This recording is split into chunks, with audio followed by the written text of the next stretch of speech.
दीर्घ वर्ष व्यवधान भंजनगर माटी रे पाद दे निजकू गर्व मन करुछि कारण एही माटी रे मोर खड़ी छुआ तथा अक्षर लेखा आरंभ होइतिला। एकथा को मु केबे भूलिबी नाही। एही माटी मते अक्षर शिखाइथिबारु मोर भाषा और साहित्य आज सुदृढ़ होइछि। संवाद साहित्य घर वार्षिक उत्सव में मुख्य अतिथि भाव जोगदे संवाद संपादक तथा साहित्य घर प्रतिष्ठाता सौम्यरंजन पट्टनायक मत प्रकाश करछन्ति।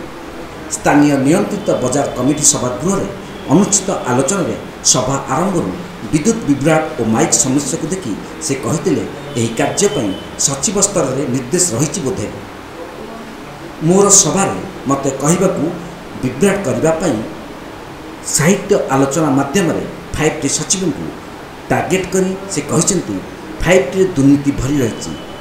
5M और 5N जहाँकि मन को नहीं निजर मत रखी मनर M अक्षर को 5TM प्रकार बुझाई माँ माटी मातृभाषा मोबाइल और मदमुक्त ओडिशा विषय में निजर मत रखा पर मनर शेष अक्षर N को नहीं 5T कथा कही। निरोगा निहंकार निरानंबर निजर और निशामुक्त ओडिशा कथा को नहीं आलोचना करथिले। भंज माटी रे तांकर शिक्षा आरंभ होइतिला। एही माटी रु तांकर अक्षर शिक्षा अभियान आरंभ होइतिबारु से साहित्य रे एते सुदृढ़ बोली मत रखिथिले। भंजनगर नाम पूर्वरु रसलकुंडा नाम थिबा शहर रे से निज खड़ीछुआ एही माटी रे करथिले। सतकू संगीत कले साहस आसीबो और निडर होई आपण लीडर होई परिबे एभली परामर्श से भंजमाटीर साहित्यक मानकू प्रदान करथिले। एही कार्यक्रम रे जोगदे से राज्य राजनीति किभली स्थिति रे गति करुछि गणमाध्यम भूमिका राजनीति वाला एते असहाय होई पड़िलेनी एवं आम शासन व्यवस्था किभली कबलित होइछि से उपरे आलोकपात करी मत रखिथिले। एथिसहित किछि दिन धरी संवाद संस्था को सरकारी विज्ञापन बंद करने नहीं राज्य सरकार को निशाना साधिबा सह जेते प्रतिबंधक सृष्टि कले मध्य दृढ़ इच्छाशक्ति थिले केही काहाकू अटकाई पारिबे नाही बोली कहिसेंती।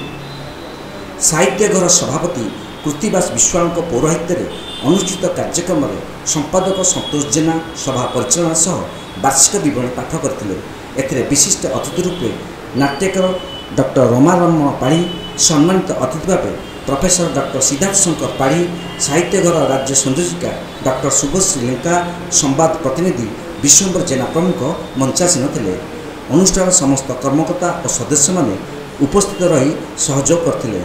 एही अवसर में विभिन्न वर्गर व्यक्ति विशेष को संबर्धित करा सह कृति छात्र छात्री को पुरस्कृत करा जायतिला।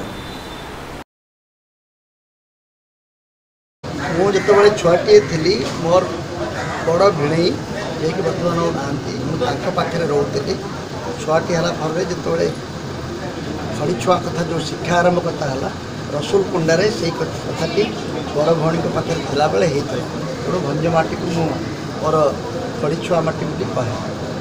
प्रधानमंत्री प्रश्न पचारे भल पाऊना एपर्यंत प्रेस कॉन्फ्रेंस करते आम मुख्यमंत्री भी तो कई प्रश्न पचारती ना जहाँ को प्रश्न पचारे से तार उत्तर देवा चाहूना।